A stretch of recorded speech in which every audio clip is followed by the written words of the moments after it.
नमस्कार दोस्तों आज की इस वीडियो में मैं बात करूंगा एक ऐसे इंसान के बारे में जिसे आज पूरे देश ने भुला दिया है। मुझे नहीं पता कि उस व्यक्ति के माता पिता अभी भी इस दुनिया में जीवित हैं या नहीं, लेकिन अगर वो जीवित हैं तो बूढ़े माँ बाप आज भी इस देश के भ्रष्ट कानून से इंसाफ की उम्मीद लगाए बैठे होंगे। मैं बात कर रहा हूँ एक बहुत ही साधारण लेकिन ईमानदार पुलिस कांस्टेबल रविंद्र पाटिल की। मैं इस कहानी को सलमान खान के हिट एंड रन केस के रूप में बयान नहीं करूंगा। मैं इस कहानी को बताऊंगा रविंद्र पाटिल की कहानी के रूप में। मैंने रविंद्र पाटिल के बारे में जब सर्च करना शुरू किया तो मुझे एक भी आर्टिकल, एक भी वीडियो ऐसी नहीं मिली जिसमें रविंद्र पाटिल की पूरी ज़िंदगी के बारे में बताया गया हो। हर आर्टिकल में बहुत कम उसके बारे में लिखा गया है, हर वीडियो में थोड़ा थोड़ा बताया गया है। उन्हीं जानकारियों के आधार पर मैं एक कंप्लीट वीडियो बना रहा हूँ, सिर्फ रविंद्र पाटिल की कहानी के रूप में। रविंद्र पाटिल बचपन से ही पढ़ने में होशियार था। परिवार की आर्थिक स्थिति बहुत ज़्यादा अच्छी नहीं थी। 12वीं की पढ़ाई पूरी की तो एक ही सपना था कि देश की सेवा करनी है और पुलिस फोर्स ज्वाइन करनी है। कॉलेज की पढ़ाई के दौरान पुलिस की भर्ती में पार्टिसिपेट करता है और पहले ही प्रयास में साल 1997 को पुलिस कांस्टेबल के रूप में सेलेक्ट कर लिया जाता है। पढ़ने में तो होशियार था ही, दिमाग भी तेज तर्रार रखता था और इसी चपलता के कारण अपनी ड्यूटी ज्वाइन करने के मात्र 2 साल बाद ही एंटी टेररिस्ट स्क्वाड में शामिल कर लिया जाता है। उसका काम था आतंकवादी गतिविधियों की जांच करना और खोजबीन करना। तभी मुंबई पुलिस को एक सूचना मिलती है कि बॉलीवुड के एक बड़े एक्टर को अंडरवर्ल्ड से धमकियां मिल रही हैं। ये एक्टर था सलमान खान और ये बात है साल 2002 के जनवरी-फरवरी की। पुलिस को जैसे ही सूचना मिलती है कि एक सीधे साधे एक्टर को अंडरवर्ल्ड से धमकियां मिल रही है तो पुलिस के बड़े अधिकारियों द्वारा रविंद्र पाटिल को एंटी टेररिस्ट स्क्वाड से हटाकर सलमान खान नाम के एक एक्टर का पर्सनल बॉडीगार्ड बना दिया जाता है। उस समय रविंद्र पाटिल की उम्र महज 24 साल थी। सिर्फ 4 साल की पुलिस सर्विस का अनुभव था। रविंद्र पाटिल के पास कोई गन नहीं थी, कोई हथियार नहीं था, लेकिन उसे एक ऐसे एक्टर की सुरक्षा में लगा दिया गया जिसे कथित रूप से अंडरवर्ल्ड से धमकियां मिल रही थी। सोचने वाली बात है कि एक निहत्था कांस्टेबल अंडरवर्ल्ड के लोगों से कैसे उस एक्टर की रक्षा कर सकता था, क्योंकि उसके पास तो कोई हथियार था ही नहीं। बावजूद उसे सलमान खान की सुरक्षा पर लगाया जाता है। रविंद्र पाटिल के एक दोस्त ने काफ़ी साल बाद मीडिया में बताया था कि रविंद्र पाटिल सलमान खान की सुरक्षा में लगाए जाने पर काफ़ी ज़्यादा खुश थे, क्योंकि उसे एक बड़े एक्टर के साथ रहना था। रविंद्र पाटिल सलमान की सुरक्षा में 2002 के जनवरी-फरवरी महीने से लगा हुआ था। इसके बाद आती है रात 28 सितंबर 2002 की, जिस दिन सलमान खान का हिट एंड रन केस हुआ था। रविंद्र पाटिल ने कोर्ट में अपना जो बयान दर्ज कराया था वो ऐसे था। रविंद्र पाटिल सुबह से ही सलमान खान के साथ में था। शाम को 5 बजे सलमान और कमाल खान होटल JW मैरियट जाते हैं। रविंद्र पाटिल को बाहर ही वेट करने को कहा जाता है, जहां पर होटल के बाहर सोहेल खान का ड्राइवर भी उससे मुलाकात करता है। सलमान खान कमाल खान के साथ में होटल से रात को 2:15 पर बाहर निकलता है। सलमान खान सीधे लैंड क्रूजर गाड़ी की ड्राइविंग सीट पर बैठ जाता है। रविंद्र पाटिल उसके बराबर में बैठा था, कमाल खान पीछे वाली सीट पर बैठा था। सलमान को नशे की हालत में ड्राइविंग सीट पर बैठे हुए देखकर रविंद्र पाटिल ने उसे रोकने की कोशिश की कि वो जो है बहुत ज़्यादा नशे में है और ड्राइवर को बुला लेते हैं क्योंकि वो ड्राइव नहीं कर पाएगा। लेकिन सलमान ने रविंद्र पाटिल को अवॉइड कर दिया। नशे की हालत में गाड़ी 100-110 की स्पीड पर दौड़ रही थी। रविंद्र पाटिल ने सलमान को फिर से आगाह किया कि आप जो है नशे में हैं और गाड़ी की स्पीड बहुत ज़्यादा है, इसे थोड़ा कम कर लीजिए। लेकिन सलमान खान ने रविंद्र को फिर से अवॉइड कर दिया और गाड़ी को यूं ही दौड़ाता रहा। आगे एक मोड़ आता है, बहुत ज़्यादा तेज़ मोड़ था, जहां पर सलमान गाड़ी को कंट्रोल करने से चूक जाता है क्योंकि गाड़ी जो है बहुत ज़्यादा स्पीड में थी। गाड़ी सीधी अमेरिकन एक्सप्रेस बेकरी की दुकान में शटर तोड़कर अंदर घुस जाती है। फुटपाथ पर बाहर की साइड में कुछ लोग सोए हुए थे। सोए हुए लोगों के ऊपर गाड़ी चढ़ जाती है, जिसमें एक व्यक्ति की मौके पर ही मौत हो जाती है और 3-4 दूसरे लोग जो हैं घायल हो जाते हैं। रविंद्र पाटिल गाड़ी से बाहर निकलकर देखता है कि बाहर जो है काफ़ी लोगों की भीड़ उस समय पर इकट्ठा हो जाती है। रविंद्र जब भीड़ को समझाकर शांत करता है कि वह एक पुलिस वाला है, तभी सलमान खान और कमाल खान घटनास्थल से भाग जाते हैं। बजाय उन पीड़ितों को, उन घायलों को हॉस्पिटल पहुंचाने के। इसके बाद रविंद्र पाटिल ने पुलिस कंट्रोल रूम फ़ोन किया, पुलिस को बुलाया, रिपोर्ट दर्ज कराई। इसके अगले दिन सलमान के घर पर पुलिस पहुंचती है और सलमान सभी आरोपों को पूरी तरह से नकार देता है। इसके बाद शुरू होता है भ्रष्ट न्यायपालिका का ड्रामा। रविंद्र पाटिल ने अपने बयान अदालत में दर्ज करवा दिए थे। रविंद्र पाटिल के अलावा लगभग 18 लोग और थे जो इस मामले में गवाह थे, जिन्होंने अपनी आंखों से ये सारा नज़ारा होते हुए देखा था। उन सभी ने जो है एक ही बयान दिया था कि उस रात, एक्सीडेंट वाली रात जो है, सलमान खान ड्राइविंग सीट से उतरा था, दूसरा आदमी यानी कमाल खान पीछे की सीट से उतरा था और जो पुलिस वाला था वो ड्राइवर के बगल वाली सीट से उतरा था। सिंपल केस था, ढेर सारे गवाह थे, लेकिन केस को तारीख पर तारीख रख कर खिचड़ी बना दिया गया।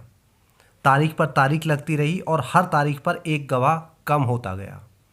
एक समय ऐसा आ गया जब रविंद्र पाटिल इस केस में इकलौता गवाह बचा था जो अपने बयान पर अडिग था, वरना जो बाकी के गवाह थे या तो वो मुंबई छोड़कर भाग गए थे या गायब हो गए थे या बाकी के खरीद लिए गए थे। रविंद्र पाटिल जब अपने बयान से नहीं पलटा तो उसे किडनैप कर लिया जाता है ताकि वो कोर्ट की हियरिंग पर, कोर्ट की सुनवाई पर मौजूद ना रहे। कोर्ट में रविंद्र को हाजिर होकर बयान देने के लिए उसके परिवार से कहा जाता है, लेकिन रविंद्र बिना किसी को बताए गायब था क्योंकि वो किडनैप कर लिया गया था। कोर्ट की हियरिंग में बार बार एब्सेंट रहने पर रविंद्र की गवाही को झूठा साबित कर दिया जाता है। झूठी गवाही के लिए कोर्ट जो है रविंद्र पाटिल के लिए नॉन बेलेबल वारंट इशू कर देता है। हैरानी की बात देखिए कि इसके बाद रविंद्र पाटिल पुलिस को मिल भी जाता है और उसे गिरफ्तार कर लिया जाता है। रविंद्र कई महीनों तक जेल में सड़ता है, उसके साथ में मारपीट की जाती है, उसे टॉर्चर किया जाता है कि वो अपना बयान बदल दे, लेकिन रविंद्र भी इसके बाद भी जो है अपने बयान पर अटल रहता है। लगभग 1 साल बाद रविंद्र को बेल मिलती है, तब तक उसे पुलिस विभाग जो है सस्पेंड कर देता है, यानी उसकी जो नौकरी थी वो उसकी नौकरी छिन जाती है। इसके बाद रविंद्र कोर्ट में फिर गवाही देता है, फिर उसका बयान दर्ज किया जाता है, लेकिन इसके बाद वो कभी भी किसी को नहीं दिखाई देता है क्योंकि उसे किडनैप कर लिया जाता है और पागल खाने में पागल करवाने की कोशिश की जाती है जहां पर उसे टॉर्चर किया जाता है। रविंद्र पाटिल 2005 में गायब हुआ था दोबारा और 2006 में मिला था। जब वो पुलिस को मिला तो उसे पहचानना बहुत ज़्यादा मुश्किल हो गया था क्योंकि एक तो वो बहुत ज़्यादा कमज़ोर हो गया था, बिल्कुल उसका जो वज़न था ये कहते हैं कि 30 किलो वज़न रह गया था उसका। यानी आप सोच के देखिए, एक हष्ट पुष्ट आदमी में 30 किलो वेट।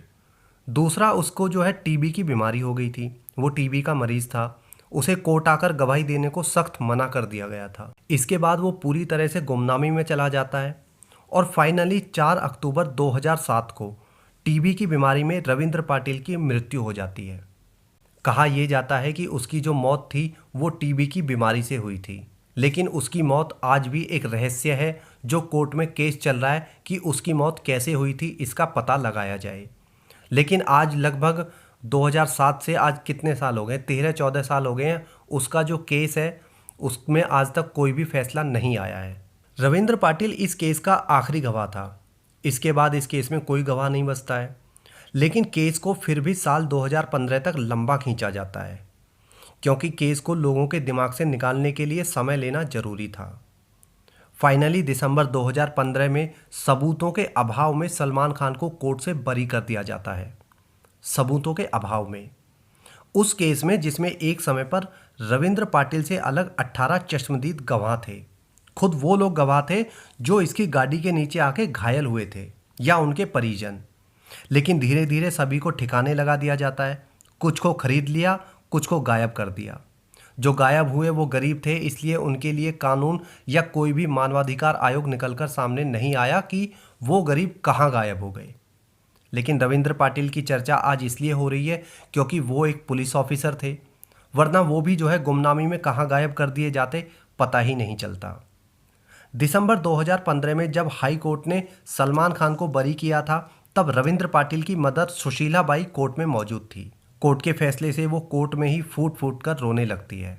रविंद्र की मां ने कोर्ट से कहा कि उसके बेटे ने जिन लोगों को इंसाफ दिलाने के लिए अपनी जान दे दी, वो गरीब लोग आज भी इंसाफ से महरूम रहे क्योंकि पैसे के खेल ने सारा फैसला बदल दिया।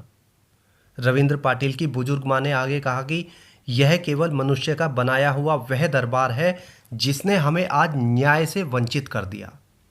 अब हमें जो है सिर्फ उस सर्वशक्तिमान भगवान की अदालत में ही न्याय मिल सकता है। हम वहाँ पर आखिरी गवाही देंगे कि हमारा बेटा बेकसूर था। हमें उस दिन का इंतज़ार है।